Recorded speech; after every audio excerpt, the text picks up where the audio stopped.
3 reasons آپ کے بچے اسکول میں اور مدارس میں تعلیم کیوں نہیں حاصل کر سکتے، کیوں کامیاب نہیں ہوتے۔ اور پہلا ریزن یہ ہے کہ آپ کو استاد کے ہاتھ میں کوئی اس طرح کی چھڑی نظر آئے گی، اور جب آپ ان سے پوچھیں گے آپ نے یہ کیوں پکڑی ہوئی ہے، تو وہ کہیں گے کہ اصل میں بچے ڈرتے نہیں ہیں۔ میری نظر میں یہ استاد کی اپنی کمزوری ہے۔ آپ مجھے بتائیں کہ اگر آپ ایک بچے کو کوئی میتھ کا کویسچن سمجھاتے ہیں، کوئی سبق، کوئی لیسن یاد کروانے کی کوشش کر رہے ہیں، اور وہ آپ سے ڈر کے سہم کے کویسچن بھی نہیں کرتا، تو وہ آپ سے کیا سیکھے گا؟ ایک استاد کا سب سے پہلا کام، پڑھانے سے بھی پہلا کام یہ ہے کہ اس کے بچے اپنی کلاس کے اندر اپنے آپ کو سیف اور سیکیور فیل کریں۔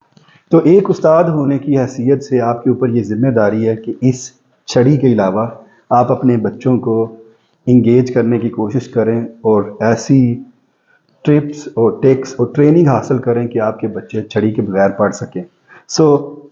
ابھی آپ کو میں اس کا ایک ڈیمو بتاتا ہوں۔ اگر آپ کی کلاس نوائزی ہے اور آپ ان کو چپ کروا کے فوکس کروانا چاہتے ہیں تو آپ کچھ بھی کر سکتے ہیں، جیسے کہ میں ابھی کرنے لگا ہوں۔ Class class class class class class, well done.